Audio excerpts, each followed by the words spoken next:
ተመልካቾች እነኚህ የዕለቱ ዋና ዋና ጉዳዮች ናቸው። በዕለቱ ባጫጭር የምንመለከታቸውን ጉዳዮች ደግሞ ወደ እናንተ እናደርሳለን። በድጋሚ ጊዜያችሁን ስጡን።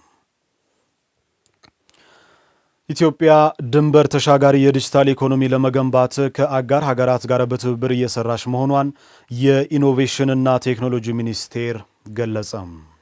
ሚኒስቴሩ ከፈረንሳይና ከሱዳን ሪፐብሊክ ምሁራን ጋር የዲጂታል ቴክኖሎጂ አጠቃቀም ስርዓትን ለማጎልበት የሚያስችል አውደ ጥናት አካሂዷል። አውደ ጥናቱ በሀገራት መካከል በትምህርት መስክ ቀጣይነት ያለው የኢኖቬሽን ቴክኖሎጂና የዲጂታል ዕውቀት መጋራትና የልምድ ልውውጥን በማሳለጥ የዲጂታል ኢኮኖሚውን በጋራ ለመገንባትና የጋራ ተጠቃሚነትን ለማረጋገጥ ያለመ መሆኑ ተመላክቷል።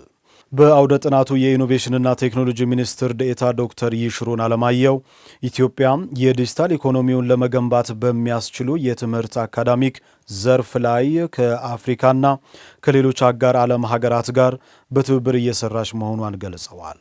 ከፈረንሳይ የትምህርት ተቋማት በተውጣጡ ምሁራንና ከሱዳን ዩኒቨርሲቲ ምሁራንና ከፍተኛ ባለሙያዎች ጋር ዘርፉን ለማሳደግ የሚሰሩ የዲጂታል ቴክኖሎጂ አጠቃቀምን ለማጎልበት የሚካሄደው አውደ ጥናት ለሀገራቱ የላቀ ሚና እንዳለው መናገራቸውን የሚኒስቴሩ መረጃ አመላክቷል ሲል ፋና ሚዲያ ኮርፖሬሽን ዘግቧል።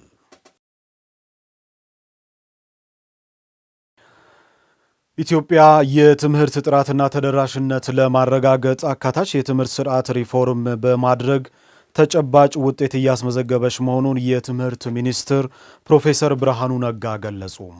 ኢኖቬሽን አፍሪካ 2025 የአፍሪካ የትምህርት አይሲቲና ክህሎት ሚኒስትሮች ስብሰባ በ21ኛው ክፍለ ዘመን አፍሪካን ማስተማርና ማብቃት በሚል መሪ ሐሳብ ተካሂዷል። በመድረኩ የትምህርት ሚኒስትር ፕሮፌሰር ብርሃኑ ነጋ በኢትዮጵያ የተደረገው ሀገራዊ ሪፎርም የትምህርት ዘርፉን አካታችነት ታሳቢ ያደረገ በመሆኑ የትምህርት ጥራትና ተደራሽነት እኩል የሚስተናገድበት ነው ብለዋል። በትምህርት ተቋማት ይህን ያህል መጠን ያለው የሰው ኃይል አፈራን ከሚለው ውጪ ምን ያህል ዓለም አቀፍ ተወዳዳሪ ነው የሚለው ሊያሳስበን ይገባል ብለዋል። በዚህም በትምህርት ዘርፉ በተደረገው ሪፎርም የቅድመ መደበኛ ትምህርትን በማስፋፋት ጥራትና ተደራሽነትን ማረጋገጥ ተችሏል ነው ያሉትም። በዚህም ባለፉት 5 ዓመታት ብቻ ከ35,000 በላይ የትምህርት መሠረተ ልማት የተሟላላቸው የቅድመ መደበኛ ትምህርት ቤቶችን በመገንባት ተጨባጭ ውጤት መመዝገቡን ገልጸዋል። ዘገባው የኢዜአ ነው።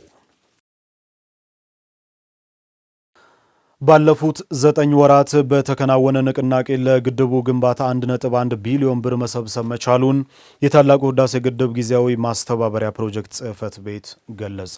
የታላቁ ህዳሴ ግድብ ጊዜያዊ ማስተባበሪያ ፕሮጀክት ጽሕፈት ቤት ምክትል ዋና ስራ አስፈጻሚ ወይዘሮ ፍቅርተ ተአምር ለኢትዮጵያ ፕሬስ ድርጅት እንዳሉት ህብረተሰቡ ለህዳሴው ግድብ ግንባታ እያሳየ ያለው ተሳትፎ አሁንም ተጠናክሮ ቀጥሏል። በዚህም ባለፉት 9 ወራት ብቻ 1.1 ቢሊዮን ብር ማዋጣት ችሏል ብለዋል።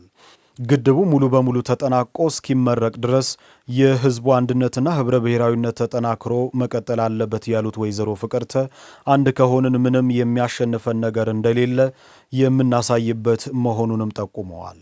የግድቡ ግንባታ ብዙ ውጣ ውረዶችን አልፎ የነቃ የህብረተሰብ ተሳትፎ ታክሎበት በከፍተኛ የመንግስት ትኩረት ተሰርቶ የሲቪል ኮንስትራክሽን ስራው ተጠናቋል ብለዋል። ከዚህም ጋር ተያይዞም የኮርቻ ግድቡና የዋናው ግድብ ግንባታ ሙሉ በሙሉ ማለቁን በመጠቆም በሚቀጥለው አዲስ ዓመት 2018 ዓ.ም መጀመሪያ አካባቢ መንግስትና ህዝብ በጋራ ሪቫን ይቆርጣሉ ተብሎ እንደሚጠበቅም ጠቅሰዋል። የቀትር ዜናችን ቀጥሏል። ተመልካቾች በቀዳሚነት በዝርዝር ለመመልከት ወደ መረጥነው ጉዳይ ስናልፍ ደግሞ የአርሶ አደሮችን ግንዛቤ በማሳደግ በክላስተር የሚመረተውን ምርት መጠን መጨመር ይገባል አሉ በምክትል ርዕሰ መስተዳድር ማዕረግ የደቡብ ኢትዮጵያ ክልል ግብርና ቢሮ ኃላፊ ዶክተር መሪሁን ፍቅሩ። ቢሮው በክልሉ የምርጥ ዘር እጥረትን ለመቅረፍ አርሶ አደሮች ተደራጅተው በዘር ብዜት ተግባር እንዲሰማሩ ማድረጉም ተገልጿል። የዘርፉ የሥራ ኃላፊዎች በዱጉና ፋንጎ ወረዳ በበልግ ወቅት በክላስተር የተዘራው ምርት ያለበትን ደረጃ ጎብኝተዋል። አዲሱ ተፈራ ላሰናዳው ዘገባ እድገት እስራኤል በደቡብ ኢትዮጵያ ክልል የግብርናውን ዘርፍ ምርትና ምርታማነት ለማሳደግ ትኩረት ከተሰጠባቸው ውጥኖች መካከል የምርጥ ዘር ብዜትና የክላስተር እርሻ ተግባራት ተጠቃሾች ናቸው። የክልሉ ግብርና ቢሮ የስራ ኃላፊዎች በወላይታ ዞን በዱጉና ፋንጎ ወረዳ እየተከናወነ የሚገኘውን የምርጥ ዘር ብዜትና የክላስተር እርሻ ጎብኝተዋል።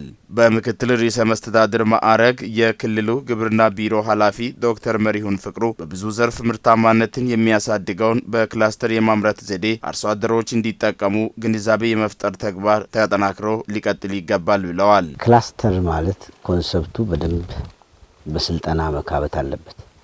እኛ በክላስተር ምንለው ክላስተር ምን ያህል ሄክታር ነው፣ ምን አይነት አግሮኖሚካል ፕራክቲስ ይጠይቃል፣ ምን አይነት ቴክኖሎጂን ይጠይቃል ኤንድ ታይሚንግ ላይ ያሉ ነገሮች ላይ በደንብ አስቦ አርሶ አደሩን አሰልጥኖ ባለሙያው በቅቶ መደገፍ መቻል አለበት።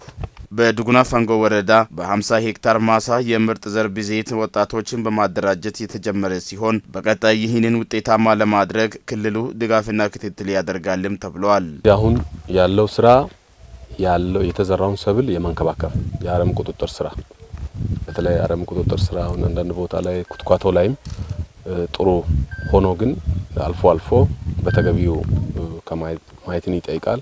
እሱን መከታተል። ሌላው በሽታ ምናልባት በሽታ ምልክቶች ሊኖሩ ይችላሉ፣ የተባይ ምልክቶች ሊኖሩ ይችላሉ። አሁን እዚህ ውስጥም የአሜሪካን ፖሊ አርሚ ወርም አለ። ስለዚህ እኛ መድኃኒትም ለእናንተ ማቅረብ እንችላለን፣ እንደ ክልል እንደግፋቸዋለን። ስለዚህ እሱን ድጋፍ እኛም እናደርጋለን፣ እናንተም ደግሞ መከታተል። አሁን ዋናው ነገር በየቀኑ አርሶ አደሩ ወደ ራሱ ማሳ እየወጣ በየቀኑ እንዴት አደረ እንዴት ዋለ ብሎ የማየት ሁኔታ ያስፈልጋል። እንደ ክልልም በተለይ እነዚህ ቴክኒካል ድጋፎች ግብዓት አቅርቦት ላይ የሚነሳው ክሪቲካል በታይም ላይ እኛ ይደርስ ችግር የለም፣ እኛ እናደርሳለን። አንዱ ቢያንስ ወላይታ ላይ ያለው አርሶ አደር ስኪልድ ነው፣ እኛ ባሳየው ልክ መፈጸም ይችላል። ለኛ ለክልል ትልቁ ፖቴንሻል ወላይታ ላይ ነው። ለዚህ ነው በየቀኑ መተን እስከ ማሳም እንደግፈው። ሌላ ገና ያስተማረን ያለን አርሶ አደሮቻችን አሉ። ስለዚህ ወደዚህ ያለው ከአቅራቦትም ከግንዛቤ ወስዶም ከመስራት አንጻር በጣም ግንባር ቀደም ለኛ ለክልላችንም ፖቴንሻል ለዞኑም አይደለም ለሀገርም ነው። የወላይታ ዞን በዘንድሮ በልግ ከ140 ሺህ በላይ ማሳን በተለያዩ ሰብሎች ለመሸፈን አቅዶ እየሰራ መሆኑ እየተጠቆመ ሲሆን የዱጉና ፋንጎ ወረዳም በክላስተር ከሚለሙ ሰብሎች የተሻለ ምርት ለማግኘት አቅዶ እየሰራ እንደሚገኝ ተገልጿል። እንደ አጠቃላይ በወላይታ ላይ ከ141 ሺህ ሄክታር በላይ ማሳ አቅደን ወደ 138 ሺህ ሄክታር አካባቢ ሽፋን አለ። ግብዓትን በዚያው ልክ አቅርበናል። ከዛ ውስጥ ከቴክኖሎጂ አጠቃቀም አንጻር እንግዲህ አጠቃላይ በክላስተር እርሻ ወደ 88 ሺህ ሄክታር ለመሸፈን አቅደናል። ከዛ ውስጥ ወደ 80 ሺህ አካባቢ በአሁኑ ሰዓት ሙሉ በሙሉ ማሳ ሽፋን ያለበት ሁኔታ ነው ያለው።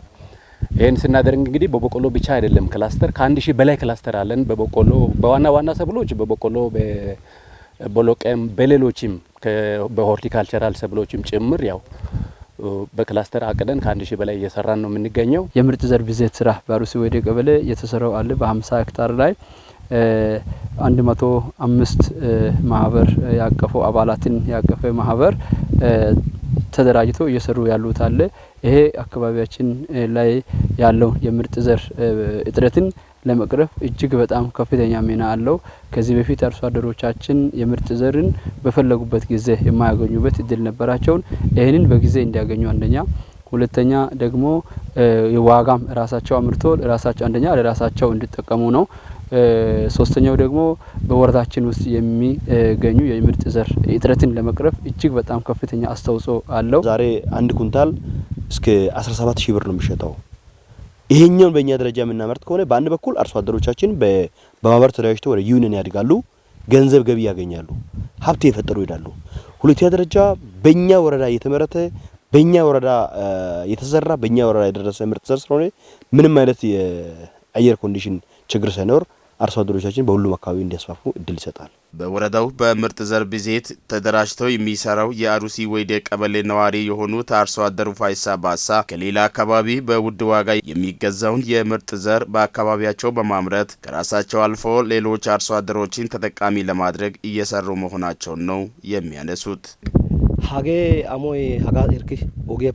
ይህ ማህበር ከዛኛው መንገድ ጀምሮ እስከዚህ ድረስ በማቀፉ ምክንያት በ50 ሄክታር ማሳ ምርጥ ዘር ብዜት ስራ ውስጥ ተመርጬ እየሰራው ነው። ድርጅቱ የምርጥ ዘር ብዜትን በከፍተኛ ዋጋ አቅርቦልናል። በኋላ ስንሸጥም ከፍተኛ ዋጋ ይወስዳል። ስለዚህ ተጠቃሚ እንሆናለን ብለን እናስባለን። ለዚህም የሚያስፈልገውን ግብዓት ለማቅረብ ተቋሙ ቃል በገባበት መሰረት ወደ ስራ ገፍተናል።